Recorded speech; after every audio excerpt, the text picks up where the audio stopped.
What's up, everybody? It's Stephen A. Williams, president and founder of the creditrepairshop.com. In this video, I'm going to talk a little bit about the debt that's released into the market, another batch that has been sold, and get that ready here. Another batch of debt has been sold onto the market, and I'm going to talk a little bit about the strategy for the debt validation process. Because I was on a meeting, I was on a call today with a law firm that performs, I don't want to say that they're, because you got to be careful here on YouTube, you never know who's watching, but they are actually performing using a strategy that I would consider a reverse strategy of what happens when a debt collector uh, sends out a demand letter to you. They're using a reverse strategy on that to actually have the debt collector, in a way, end up owing you money. Uh, because I'm not 100% uh, uh, clear, I'm going to do my research, I'm going to read, I'm going to look at these options before I make it 100% my endorsement behind it. And I'll put a caveat here that this is also for information purposes only. But um, this strategy can be used for any type of debt that you have. But I'm more interested in using it for debt that is purchased by debt collectors, because that's where our focus is. But real quick, the debt portfolio that was sold recently, 1,990 accounts, average account balances, $1,738. It's a $2.7 million package, that portfolio package of mixed credit card lenders that was sold. These are smaller accounts. Guess what? It also said, which maybe they're watching my videos so they can be more upfront with the debt collection companies that are buying from them, which they already know this. But it says mixed out of statute, mixed out of statute. So what they're telling the buyer of this debt is that the majority of these accounts were they're out of the statute of limitations, legally able to collect in most of the states with this. Uh, they used to put the average charge off date or the charge off date when they sold them, but I think that maybe they know that what I'm up to, and they're uh, trying to protect their debt collectors. Because I found out that debt collectors are actually watching my videos and they're contacting me about debt, and I'm like, I don't sell debt. But these companies sell debt, and now they're saying that it's mixed accounts out of statute. That means that some of the debts that you're going to buy are out of the legal statute of limitations to collect. So uh, first, before I get to what I was talking about with this process, I want to talk about what to do if you receive a demand letter, and then I'm going to bring this all together on about the call that I had with the company. So first, if you get that demand letter, it's very important, and like it is so important. And with this call that I had, it's even more important that you respond to that demand letter, that first demand letter. You can stop a lot of things that would happen to you if you just took care of that, responded the right way with that first letter. So if you're receiving demand letters from debt collectors that have purchased your debt, and this can also work with original creditors from what I'm learning, but I'm not uh, prepared to explain it from that end yet because that's a whole different type of process. But if you're getting it from a third party debt collector, like they purchased this type of debt, step number one is you want to look at the statute of limitations on legally collecting debt in your state. That every state has that. It varies from state to state. And if it's a credit card account, you're looking at open end accounts. Now, if you don't know where to look for it online, you can go to my website, thecreditrepairshop.com. On my blog, type in statute or statute of limitations. It'll take you to a page that has it for all 50 states. If it's past the legal statute of limitations, then I want you to go to a letter that's below my video here, and you want the cease, not the, you want the one that says cease collection activities for statute of limitation or SOL debt. You want that one because that'll just, you don't have to answer all these other questions that they're trying to make you answer in that demand letter. You're just notifying them that they're trying to come after you for a debt that they legally cannot come after you for according to the laws in your state. They will stop all collection activities. If you don't do it, what you're doing is you're allowing them, by not responding, you are actually allowing them to, in a roundabout way, write a new contract for the debt. You're giving them step one in a domino that's a two-step domino. Step number one is where you don't respond to the demand letter, regardless if it's out of statute of limitations or within the statute of limitations.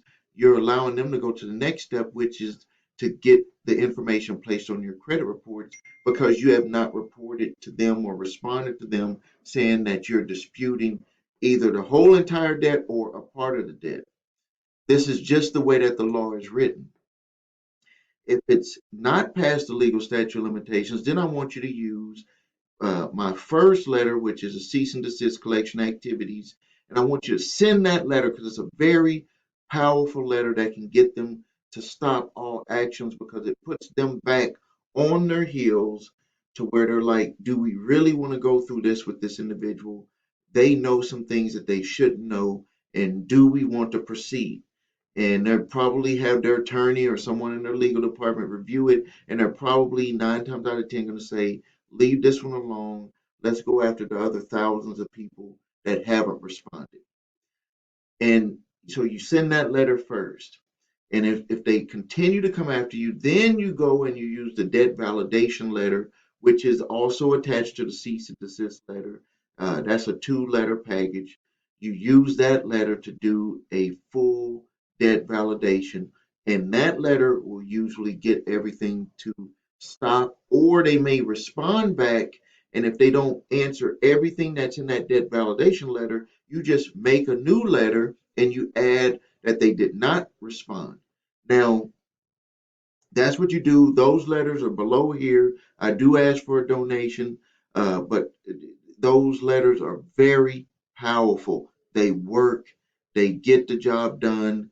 Uh, I can't say it'll work in every situation, but it will work in, I would say, 99% of the situations. It will work. And the cease and desist on statute of limitations debt will work 100% of the time. Now, let's move on to the meeting that I had. And let me just check my text here. I'm getting blown up with my text. All right, that was my daughter. You know, you got to answer for the kids, right? So now, this is what, and I know everyone that's in credit and debt, that the algorithm is going to make it to where this is going to pop up. If you're watching my videos, obviously you've probably seen some videos that are going to talk a little bit about what I'm going to talk about.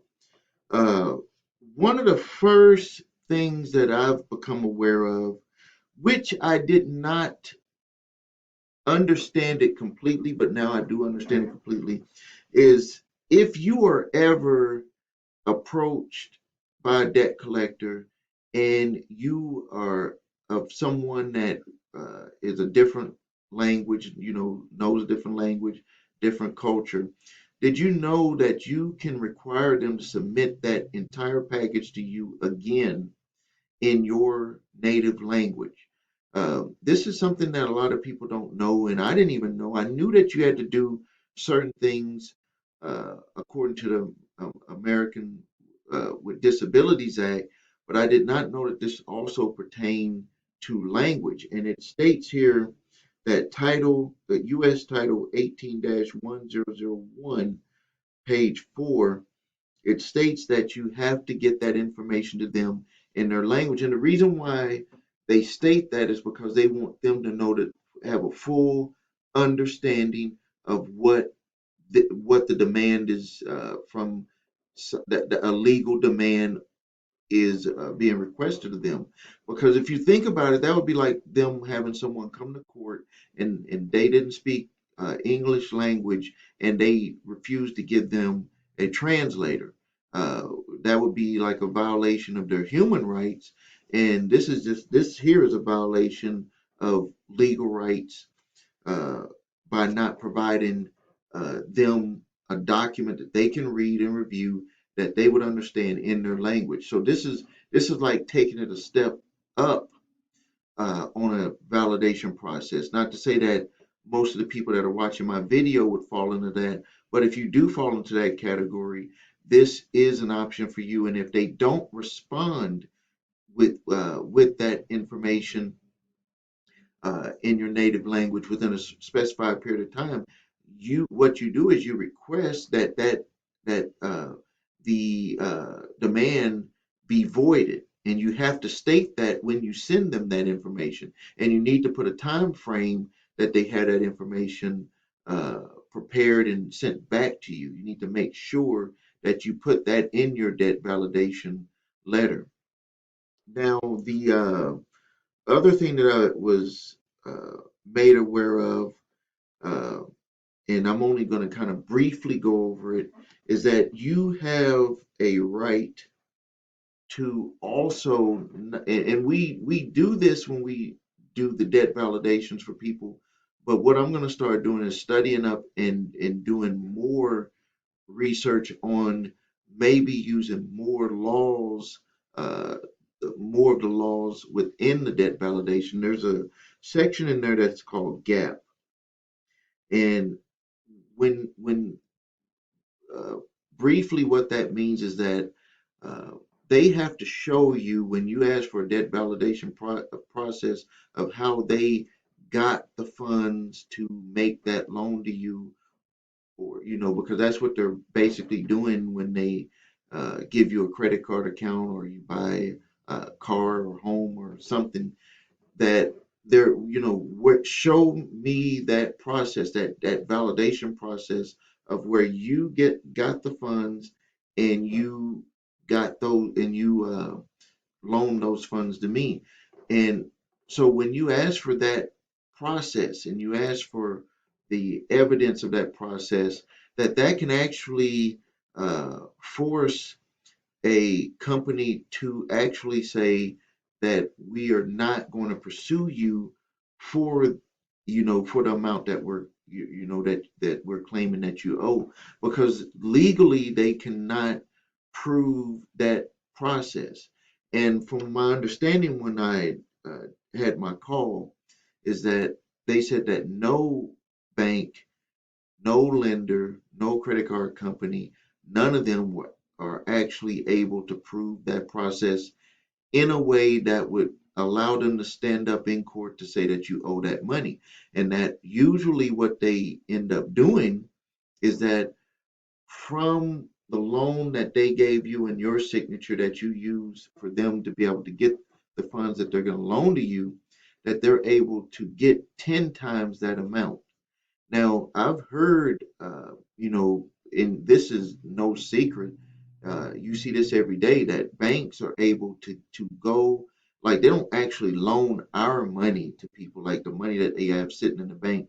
They don't actually go and use that money to loan to people. What they do is they use our signatures as signatures of deposit, and then they're able to go and borrow money on uh, our deposits. They can borrow up to 10 times on our signatures. And there's a way that they, some formula, I don't know that formula, but there's a formula that they use on all of the deposits, and your specific deposits on what they're allowed to go out there and borrow money on.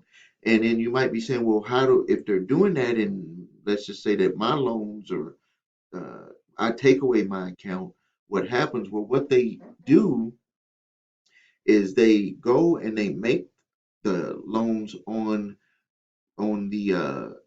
our signatures, and then they replace those so they can have that where they can show that the bank is solvent by uh, paying back those specific loans, but they've already got 10 times the money. So this is how they actually, in a way, are making money from not having money, but they're making it on our signature. So one of the examples that we had a client come in, and I guess this is how uh, like the universe kind of works, is that I had one client signed up and he had a vehicle that he actually used this process and ended up getting his vehicle from using that promissory note where the lender sent back saying that the vehicle was paid off. And, I was, he was explaining it all to us, and then he actually sent us copies of it. And then all lo and behold, I had an advertiser that placed an ad in my publication, and he said that he could wipe away any debt collections and child support, any type of debt. And so I gave him a call, and lo and behold, those two kind of met. He was actually doing the process that this individual had explained to us. Now, there's a whole bunch that goes into it. And what really interested me on is I'm looking at it as a way to take our credit repair services to another level, because one of the things that everyone that has a problem with credit uh, has is that they have a whole bunch of debt and collections. And so what we're what I'm researching now is how we can put together a package that would extend what we do with our debt validation process, because there's a lot more to it than just sending out the debt validation. The debt validations work wonders, but when it gets down to the back and forth, that there's a process that has to be uh, put in place a certain way for it to work. And and so what we're doing now is we're doing some tests. We're going to do a test with a client that has an actual repossession, a vehicle that was repossessed, and she has a debt of $13,000. And we're going to look at this process of using this process to deal with this and see what happens, and then I'll report back to everyone. But moving forward, the debt validation process, the cease and desist process, all of that works when you're looking at dealing with a debt on level one. I would, if you want to, so if we have like a level one, that's a debt demand letter that is just sent to you from a debt collector. If we go with a level two, would be where you've actually let it go past that 30-day process, and you're trying to see what could happen from doing a debt validation before it got to a court action.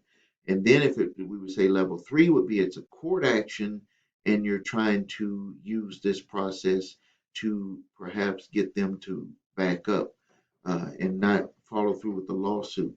But right now, we're going to do a test, and we're going to see what happens from that test, and then I'll report back to everyone. So I'm going to be ending the video here, and what I would like everyone to do is, if you haven't done it yet, please like this video. That we need the likes for the algorithm. Also, if you haven't subscribed to the channel, please subscribe to the channel. Uh, do that right now. And I'm going to be making a follow-up video to this one, so don't worry. We're putting this into action today or tomorrow, and then I'll let you know. From what they're telling me, it takes about a week or 2 weeks for the response to come in. And just to review what we're going to do, this is a debt This is a repossessed vehicle, repossessed some time ago, but they're coming after the individual for $13,000. The goal is to reverse the debt collection process. This is what I've been told on what could happen is we're going to reverse the process and have them actually uh, wipe away that debt, consider that debt paid, and also follow through with a process that could potentially allow the consumer to be able to collect if they violate any of the processes on the way to having this paid. I know that this kind of sounds a little crazy, but they did show me some proof, and we've seen some proof from another client that this process can work. Uh, I can tell you one of the things that they did tell me though is that the best way for this process to work is when it's in that 30-day window. So you get a debt demand letter and you had that 30-day window to respond. That is the time that this process is like he they're claiming that it's 100% success rate during that process. I convinced them to uh, let's do a test because I knew that most of you and most of my clients they're in the process where they've actually let it go past the 30 days and so I wanted to see if this process can work for them because if it can work, if this can work, this will take our process to a whole new level, and we'll be able to see if we can work with this company with doing this. I can tell you, just in case you're looking and you want to know what they charge $1,500 to $2,000 to do this. And the reason why they charge that amount is they're saying because if you were owing like for this one $13,000 and you could get rid of it for $1,500 to $2,000, um, that would be worth it to you. So obviously, if we decide to do it, we're going to have a different price range and payment plans and all of that stuff worked into the process. But first, I want to just see if this process can work. So if you please subscribe to the channel, please post your comments, questions. The demand letters are below this video. If you need help with your credit, please visit us at thecreditrepairshop.com. If you need your reports and scores, please go to the number 3 scores.com. That is one way that I help support the channel. And please subscribe. We need to get the numbers up on the subscriptions. We had a little bit of slowdown on there, but we need more subscribers and also likes and a notification bell. Thanks a lot. This is Stephen A. Williams, President and founder of thecreditrepairshop.com. Thank you.